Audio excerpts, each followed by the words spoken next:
Bismillahirrahmanirrahim. Assalamualaikum warahmatullahi wabarakatuh.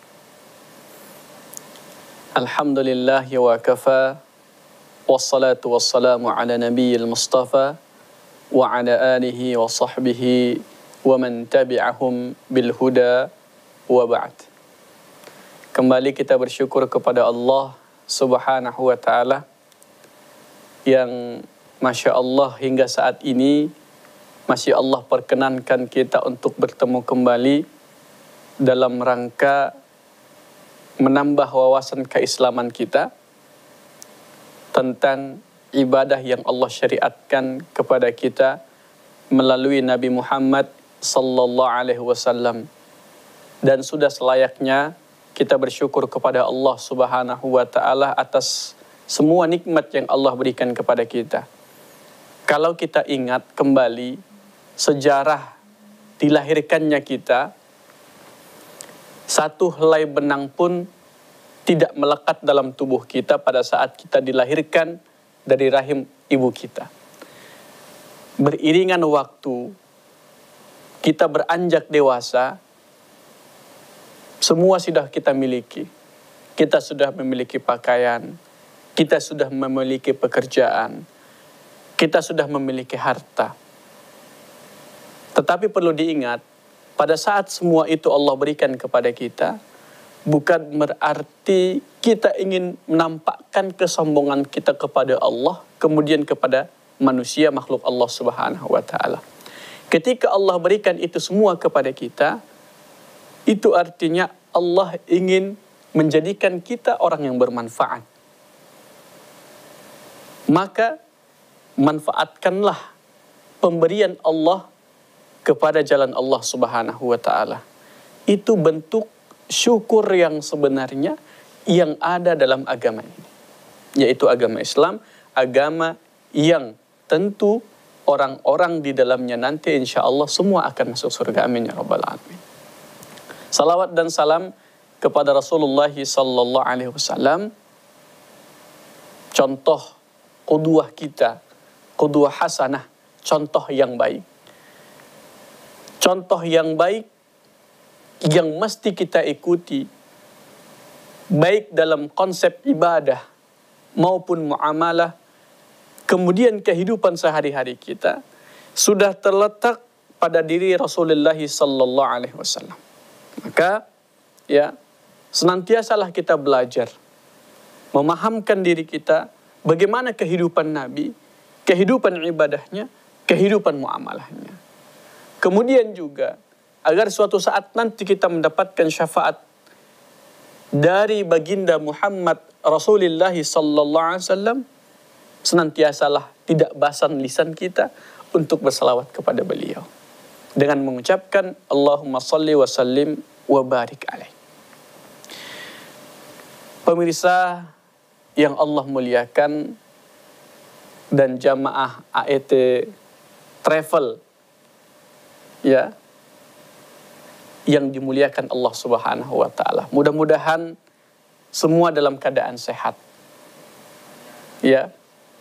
Semua dalam keadaan sehat, semua dalam keberkahan, dimudahkan segala urusannya, baik urusan duniawi, urusan akhirat, terlebih lagi urusan duniawi yang bisa mengantarkan kepada akhirat.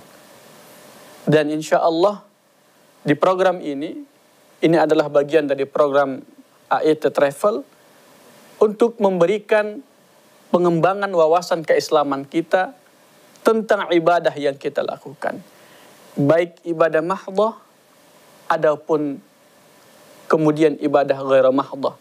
Ibadah yang wajib ataupun ibadah-ibadah yang sunnah. Pemirsa yang Allah muliakan, pada pembahasan hari ini, kita akan bahas tentang wudu. dan tayamum. Wudu dan tayamum. Pertanyaannya adalah, ya, pertanyaannya mungkin yang muncul, yang sebenarnya selama ini kita nggak sampai ke sana pemahaman kita. Apa pertanyaan besar ini? Pertanyaannya adalah, kapan disyariatkannya wudu? Kapan disyariatkannya wudu? Banyak orang mengajarkan bagaimana cara berwudu yang baik dan benar. Padahal sejarah disyariatkannya wudu itu ada. Baik.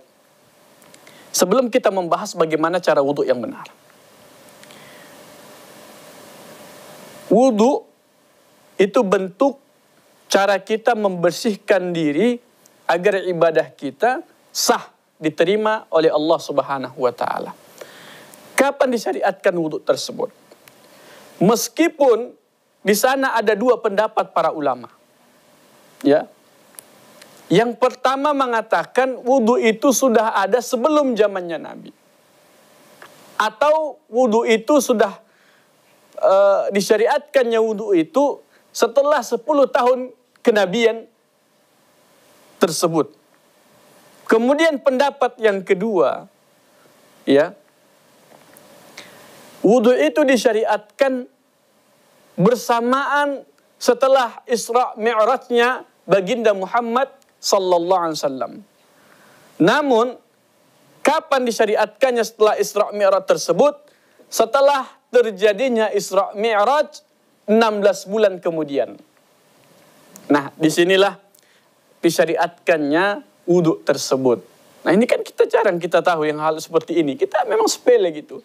Nah, tapi pemirsa yang Allah muliakan, hal-hal yang sepele ini kadang bisa meragukan keimanan kita, meragukan perlakuan ibadah kita. Kenapa? Kadang mau ada orang yang di luar Islam mungkin yang bertanya sama kita, ataupun kita dianggap yang pandai agama. Tapi pada saat kita ditanya, kapan wudu disyariatkan, kita nggak tahu, kan malu. Nah, kadang ada pertanyaan-pertanyaan dari orang yang di luar Islam. Nah, kalian ini kan wudu. Nah, tahu kalian kapan disyariatkan wudu? Dan si kawan ini sudah baca, ya, berbagai referensi tentang kapan disyariatkan wudu. Tapi si ustadz ini ataupun yang beragama Islam ini ditanya sama yang di luar Islam, nggak tahu dia wudu. Siapa yang malu? Kita sendiri. Maka pemirsa yang Allah muliakan, sekalipun sebenarnya tidak begitu penting kita anggap, ya, kapan disyariatkannya ibadah-ibadah dalam agama Islam, itu bukan berarti kita tidak memahamkan diri kita kapan disyariatkannya. Subhanallah. Pemirsa yang Allah muliakan, jangan kita batasi keilmuan kita sebatas yang diharapkan oleh masyarakat. Perkembangan zaman, beriringnya teknologi hingga saat ini berkembang, menuntut kita untuk lebih paham terhadap agama kita. Sebab begitu banyak pertanyaan-pertanyaan moderat yang muncul saat ini, yang sama sekali sebelumnya, ya, kita tidak pernah memikirkannya akan ada hal pertanyaan seperti itu. Nah, jadi jangan batasi keilmuan-keilmuan kita dengan apa yang kita dapatkan di pesantren, di perkuliahan, dan lain sebagainya. Pemirsa yang Allah muliakan. Kemudian berikutnya adalah seperti apa sebenarnya wudunya Nabi, tata caranya Nabi, dan apa hikmah itu semua.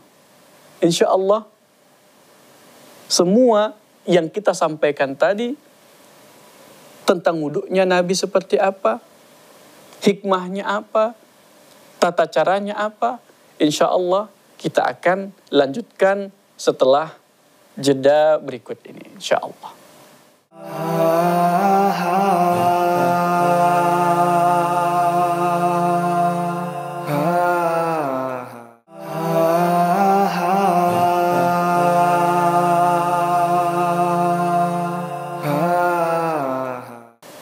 Pemirsa yang Allah muliakan, sahabat Salam TV yang dicintai Allah Subhanahu wa taala, dan sahabat-sahabat yang insya Allah akan bergabung berangkat umroh di travel AET Travel ini, dimudahkan Allah Subhanahu wa taala urusannya. Amin ya rabbal alamin. Baik, pemirsa yang Allah muliakan, kita lanjutkan kembali pembahasan tentang wudhu. Pertama tadi kita sudah jelaskan bahwa wudhu itu untuk membersihkan diri kita dari kebersihan diri itu yang disyariatkan oleh Allah, kemudian Nabi Muhammad sallallahu alaihi wasallam, maka sahlah ibadah-ibadah kita. Salah satunya adalah ibadah salat kita. Lantas seperti apa wudunya Nabi Muhammad sallallahu alaihi wasallam? Baik, di dalam sebuah hadis yang diriwayatkan Imam Bukhari dan Muslim, kita bacakan konteks artinya saja. Dari Humran rahimahullah, bahwa Utsman radhiyallahu anhu meminta untuk diambilkan air wudu, lalu beliau mencuci kedua telapak tangannya, ya, mencuci kedua telapak tangannya. Kalau kita bahasakan seperti ini yang biasa kita lakukan. Nah, kemudian selanjutnya apa? Berkumur-kumur. Ya, berkumur-kumur. Ya, yang kita masukkan ke dalam mulut, kita berkumur-kumur. Kemudian setelah itu memasukkan air ke dalam hidung. Ya, memasukkan air ke dalam hidung. Penjelasan dari syarahan hadis ini, antara kumur-kumur, ya, kemudian memasukkan air ke dalam hidung, itu bersamaan. Dilakukan secara bersamaan. Kemudian selanjutnya, ya, mengeluarkannya kembali, lalu membasuh wajah 3 kali. Nah, meskipun pemirsa yang Allah muliakan, perkara tentang 1 kalikah, 2 kalikah, atau 3 kalikah, di sana ada masing-masing hadis yang menjelaskan itu semua diperbolehkan. Bahkan dari Zaid, ya, beliau menjelaskan pernah melihat baginda Muhammad sallallahu alaihi wasallam hanya melakukan sekali saja. Ya, muka sekali, tangan sekali, kepala sekali, dan kaki sekali. Baik, kita lanjutkan hadisnya. Pemirsa yang Allah muliakan. Setelah membasuh wajah 3 kali, kemudian mencuci tangan. Ya, mencuci tangan hingga siku sebanyak 3 kali. Kita cuci tangan hingga siku.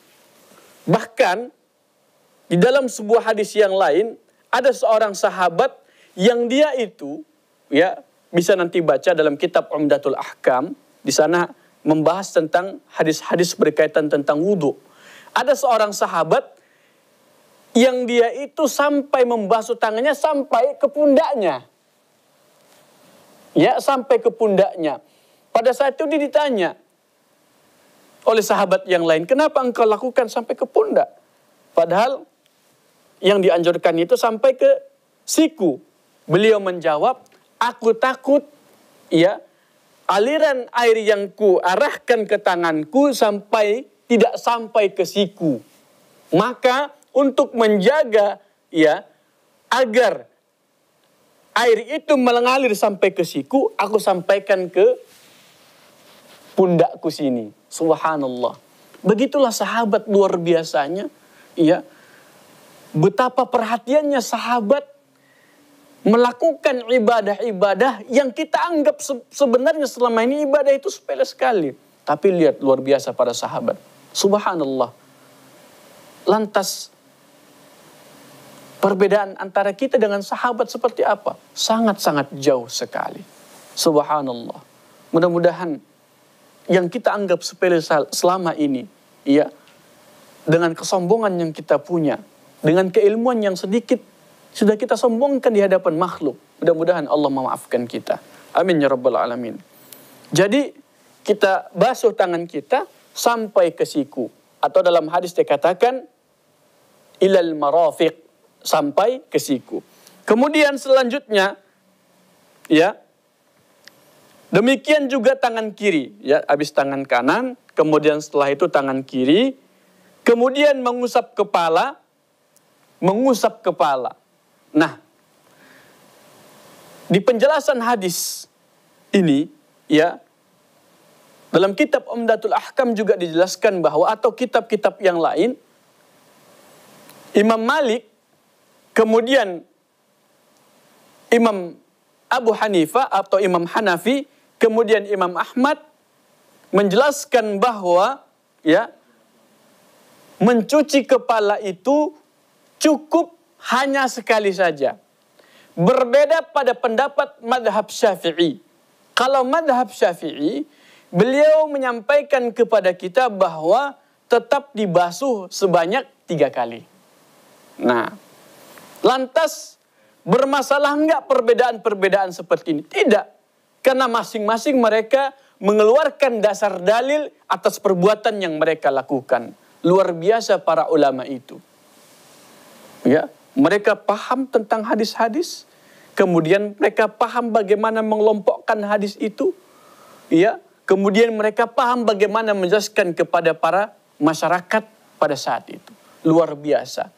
Ya, mudah-mudahan 4 madhab, ya, Imam Syafi'i, Maliki, Hanafi, Hambali ini mendapatkan, ya, dari penjelasan agama melalui mereka, kemudian kita lakukan, insya Allah nilai pahala, keberkahan mengalir hingga saat ini kepada mereka, insya Allah. Dan mudah-mudahan kita berharap kepada Allah, Allah pertemukan kita bersama mereka, ya, yang sudah mengajari agama kepada kita melalui kitab-kitab yang mereka tulis. Subhanallah.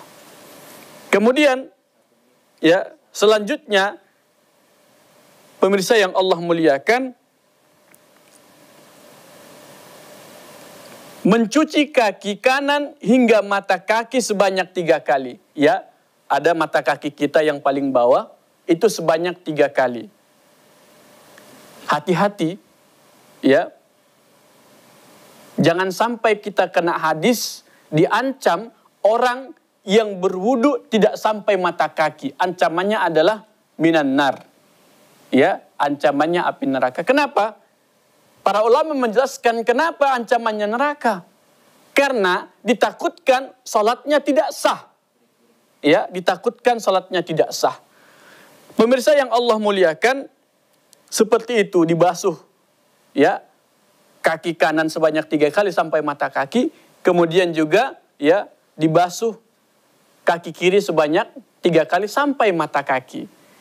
Baik pemirsa yang Allah muliakan, itu tata cara wuduknya Nabi Muhammad SAW. Kemudian apa hikmah itu semua? Insya Allah nanti akan kita sambung setelah jeda berikut ini.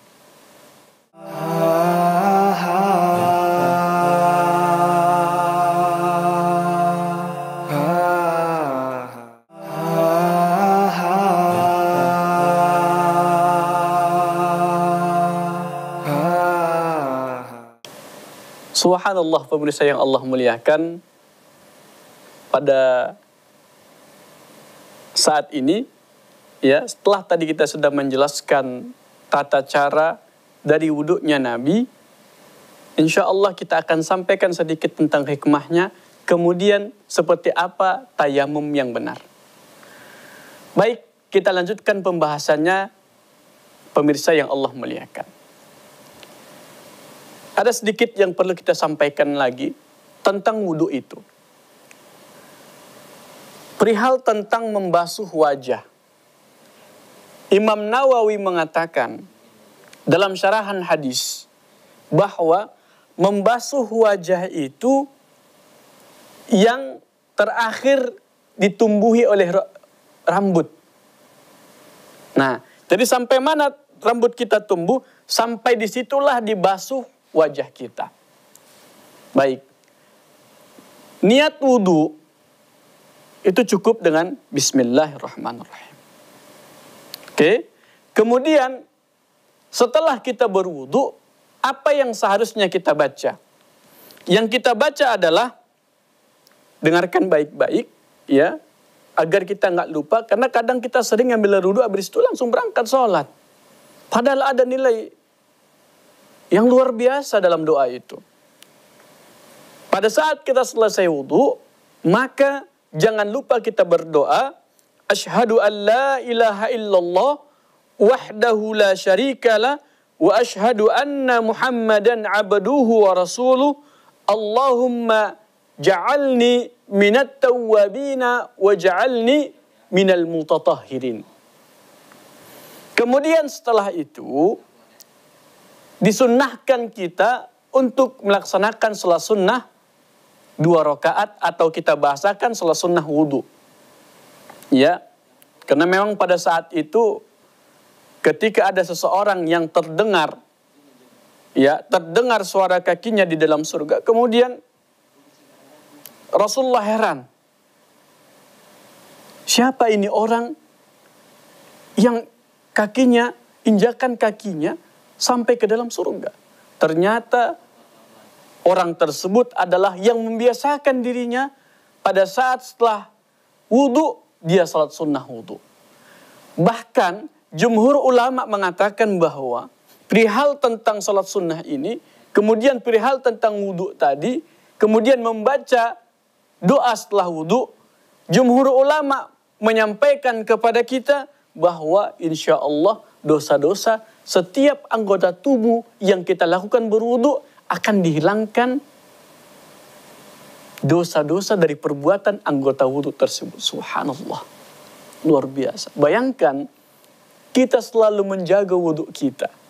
Ketika batal, kita berwudu kembali.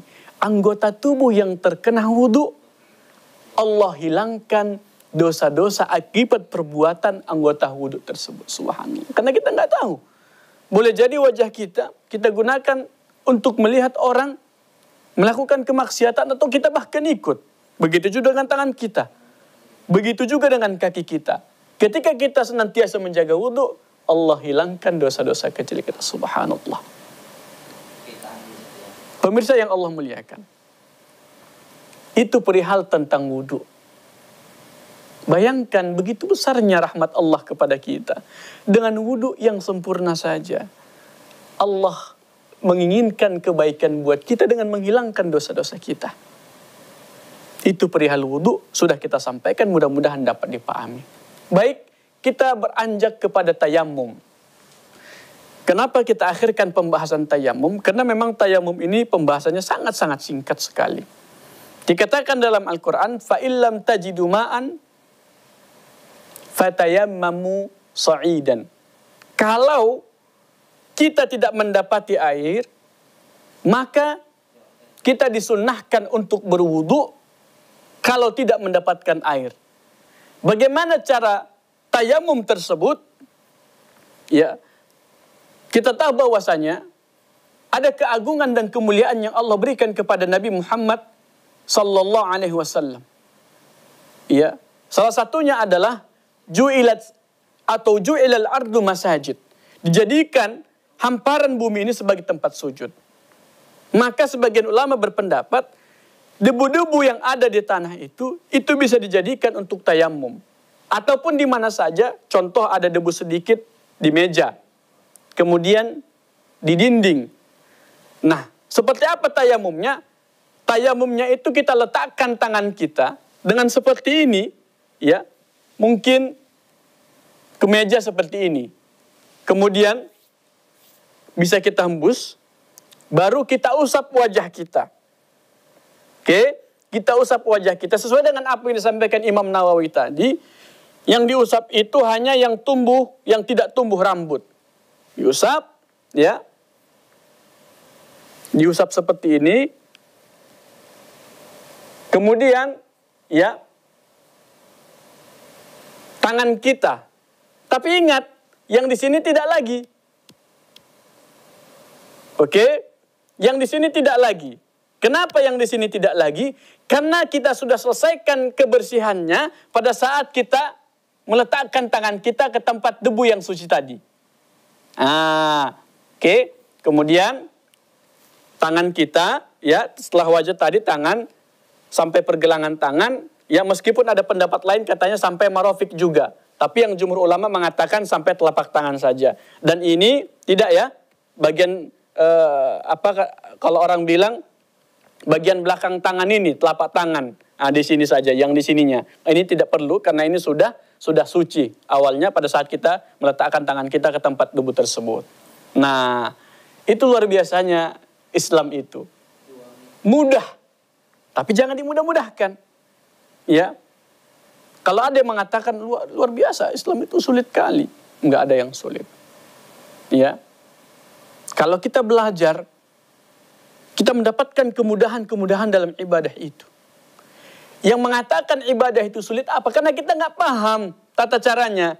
Nggak paham ada jalan keluar tidak terhadap kesulitan ini. Kita nggak paham. Padahal, ya, kata Allah dalam Al-Quran, wa may yattaqillaha yaj'al lahu makhraja. Setiap orang yang bertakwa itu ada niat ibadah yang kuat, dia taat kepada Allah, apapun Allah berikan jalan keluar. Jadi Islam itu adalah solusi terbaik dalam agama. Pemirsa yang Allah muliakan, itu tadi pembahasan kita pada episode hari ini terkait tentang wudu dan tayamum. Mudah-mudahan ya kita bisa memahaminya dan kita bisa praktekkan dengan sebaik mungkin, dan mudah-mudahan ibadah yang kita lakukan tetap sah dan diterima sama Allah Subhanahu wa taala.